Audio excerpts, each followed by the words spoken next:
జ్ఞానము వట్టిగానే ఏదో వర్షం మీద పడ్డట్టు, ఏదో అట్లా కొనుకొచ్చుకుని మెమొరీ కార్డు తలకాయలో పెట్టుకున్నట్టు, వట్టిగానే జ్ఞానం ఏదో మనల్ని ఆవరించినట్టు జరగదు. దైవ జ్ఞానము ఒక వ్యక్తికి రావాలంటే, దైవ ప్రత్యక్షత ఒక వ్యక్తి హృదయములో పుష్పించాలంటే, తనకు నచ్చిన కోరికలు, తనకు నచ్చినవెన్నో చంపుకోవాలి, తనకు నచ్చనివి దేవుని ఎన్నో నెరవేర్చాలి. తనకు నచ్చినవెన్నో చంపుకోవాలి, సమాధి చేయాలి. తనకు నచ్చనివి, మానవునికి నచ్చనివి, దేవునికి నచ్చినవి ఎన్నో అతడు చెయ్యాలి. ఇలాగున తన గుణమును చంపుకుంటూ దేవుని ఇష్టాన్ని నెరవేరుస్తుండగా, ఈ సాధనలో దేవుడు ఆ వ్యక్తి హృదయాన్ని కైమగొడతాడు.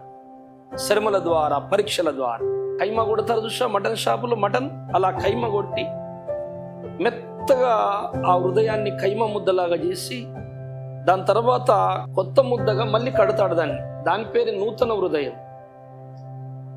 అట్లా కైమ కొట్టబడి అతకబడి దేవుని కొరకు తయారైన మనసు, హృదయము, మానవుడే దేవుని ఆలయం. అట్టి ఆలయములో దేవుడు తన యొక్క చిత్తాన్ని నెరవేర్చుకుంటాడు. మనము మన ఆలోచనలు హోదాగా బ్రతకాలి, గొప్పగా జీవించాలి, అనేకులతో మెప్పు పొందాలి అనే దాని మీద మన మనసు ఉంటే దేవుని ప్రత్యక్షత మనకు ఉండదు. ప్రభు చెప్పినట్టు, మీరు పైనున్న వాటిని వెతకండి, భూ సంబంధమైన వాటిని వెతకకండి. మీ మనసు అక్కడ ఉండాలి. మీ ధనం ఎక్కడ ఉండునో మీ మనసు, మీ హృదయం అక్కడ ఉండును. కనుక నా ఆస్తి, ధనము సమస్తము ప్రభు అని ఎవరి మనసు ఆయన మీద ఆనుకును వారిని దేవుడు పూర్ణ శాంతి గలవానిగా కాపాడు. చాలా మంది అనుకుంటారు, దేవుడు సిద్ధం అయితే నాకు ఇస్తాడు, దేవుని సిద్ధం అయితే నాకు జ్ఞానం వస్తుంది, ఆయన ఇస్తే వస్తుంది, ఆయన ఇవ్వకపోతే నేనేం చేయాలి? మనతో కాదు బ్రదర్, దేవుడు ఇవ్వాలి జ్ఞానం, దేవుడు నడిపే, దేవుడు నాకు ఇవ్వాలి, మనతో ఏది కాదని చాలా మాటలు. దేవుడు నన్ను మార్చుకోవాలి, దేవుడు నన్ను మార్చాలి, నాకే మనతో అవుతుందా మార్చు అనే మాటలు అంటుంటారు. దేవుడు భక్తులను, తన పిల్లలను రోబోట్ బొమ్మలాగా చేసుకొని తీసుకోవాలనుకోలే. దేవుడు తన బలిమి చేతనికి జ్ఞానం ఇచ్చినా అది వృధానే. దేవుడు ఆవరించి నిన్ను నడిపించి అద్భుతాలు చేసినా అది వృధానే. ఏదో పని జరుగుద్దేమో, అవతలుడు బాగుపడతాగా, నీకేం లాభం లేదు. మీకు తెలుసు, పెంతెకోస్తు దినమున మేడగదిలో 120 మంది మరి మొట్టమొదట అక్కడ లేచి నిలబడి ప్రార్థించారు భక్తులు, శిష్యులు. అప్పుడు ఏం జరిగిందో మీ అందరికీ తెలుసు. ఒకసారి చదవండి. అపోస్తుల కార్యము 2 మొదటి వచనం నుంచి 8 కొన్ని వచనాలు చదవమ్మా. పెంతెకొస్తు పండుగ దినము వచ్చినప్పుడు అందరూ ఒక చోట కూడి ఉండిరి. అప్పుడు వేగముగా వీచు బలమైన గాలి వంటి ఒక ధ్వని ఆకాశం నుండి అకస్మాత్తుగా వారు కూర్చుండి ఉన్న ఇల్లంతయు నిండెను. మరియు అగ్ని జ్వాలల వంటి నాలుకలు విభాగింపబడినట్టుగా వారికి కనబడి, వారిలో ఒక్కొక్కని మీద వ్రాలగా, అందరూ పరిశుద్ధాత్మతో నిండిన వారై ఆ ఆత్మ వారికి వాక్ శక్తి అనుగ్రహించిన కొలది అన్య భాషలతో మాట్లాడసాగింది. ఆ కాలమున ఆకాశం క్రింద నుండి ప్రతి జనములో నుండి వచ్చిన భక్తిగల యూదులు యెరూషలేములో కాపురం ఉండిరి. ఈ శబ్దము కలగగా జనులు గుంపులుగా కూడి వచ్చి ప్రతి మనుషుడు తన తన స్వభాషతో వారు మాట్లాడటం విని కలవరపడిరి. ఇక్కడ జరుగుతున్న సంఘటన మీకు చెప్తా వినండి. ఎన్నోసార్లు చదివి ఉంటారు. ఇప్పుడు నేను ఒక విషయాన్ని అక్కడ తెలియపరుస్తాను మీకు. మేడగదిలో ఉన్నటువంటి వారి మీద అగ్ని నాలుకలు విభజింపబడినట్లు పరిశుద్ధాత్మ వారి మీద వ్రాలగా, వాళ్ళు ఆత్మ పూర్ణులై వారు కాదు, దైవమే వారి లోపల మాట్లాడుతున్నారు. ఆత్మ వశులై మాట్లాడారట. అప్పుడు ఆకాశం కింద ఉన్నటువంటి ఎక్కడెక్కడ నుంచో వచ్చిన యూదులు చాలా మంది అక్కడ ఉన్నారట, వేరే వేరే దేశంలో. అయితే అది వేరే వేరే వేరే భాషలో, మరాఠీ, ఒకటి హిందీ, ఒకటి ఇంగ్లీషు, ఒకటి కన్నడం, ఒకటి మలయాళం, ఇలా ఏమేమో భాషల వాళ్ళు వచ్చారనుకుందాం. ఒక 10-20 భాషల వాళ్ళు వచ్చారు అక్కడికి.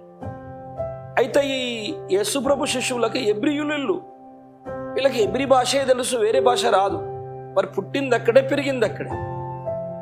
అయితే వీళ్ళు విభ్రాంతి నొందారట. అరే, మా భాషలో వీళ్ళు మాట్లాడుతున్నారండి, వీళ్ళు ఎబ్రియులు కదా, వీళ్ళకి మా భాష రాదు కదా అని వాళ్ళు ఆశ్చర్యపోయారు. దేవులరా, ఆ భాషలతో వాళ్ళకి సువార్త జరిగిన తర్వాత వాళ్ళందరూ రక్షింపబడ్డారు. మళ్ళీ అదే భాష మాట్లాడు పేతురు మాతో మా భాషలో అంటే అత్తలేదు. వస్తుందా మీరు చెప్పండి, మీరే. పరిశుద్ధాత్ముడు నన్ను పూర్తిగా స్వాధీనం ఉంచుకొని ఆయనే ఒక వేరే భాష మాట్లాడి తన పని చేసుకున్న తర్వాత నన్ను ఆయన నాలో పక్క జరిగిన తర్వాత ఆయన ఉండి మాట్లాడిన భాష నాకెట్లొస్తుంది? అలాగే దేవుడు నిన్ను బలిమీటికి దొరకబట్టి నిన్ను వాడుకుంటే నువ్వుకేం లాభమయ్యా? నువ్వు శవమే, నిర్జీవమే, రోబోట్ బొమ్మవి. ఎందుచేతంటే బలిమీటికి వాడుకున్నాడు, దేవుడు వెళ్ళిపోయాడు. మళ్ళీ నీకు సొంతంగా ఏమాయరా అంటే నాకేం తెలుసారా?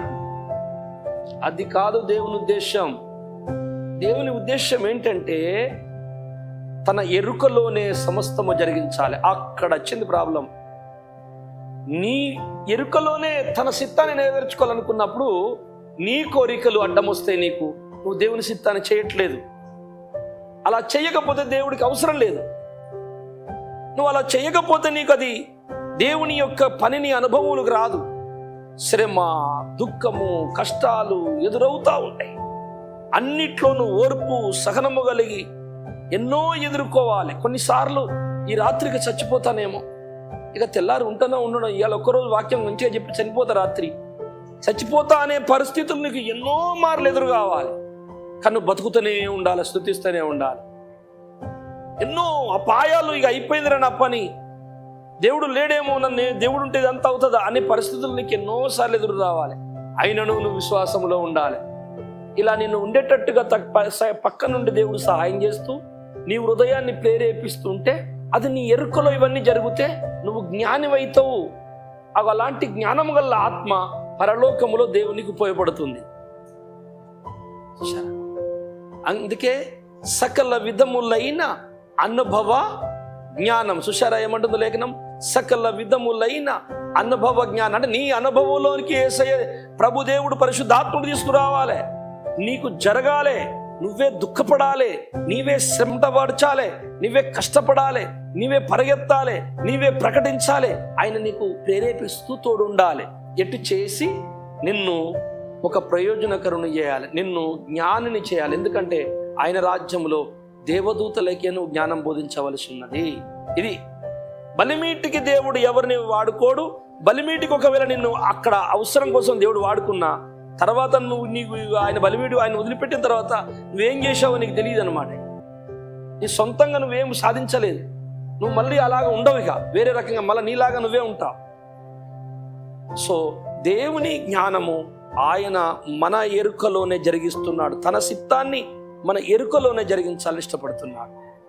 ఈ సంగతిని మీరు గుర్తుపెట్టుకునే దగ్గర అయితే ప్రభు కొన్ని విషయాలను మనకు నేర్పించేటప్పుడు కొన్ని శ్రమలు, కొన్ని బాధలు ఎదురు చేసి అందులో ఆలోచించి మన మైండ్ మెల్లగా సత్యం వైపు ప్రయాణం చేసేటట్టు చేసి ఆ తర్వాత లేఖనాలలో దాగి ఉన్న సత్యాన్ని నీ ముందు ప్రకాశింపజేస్తాడు. ఇది దేవునికి ఉన్న ప్రథమమైన గుణం.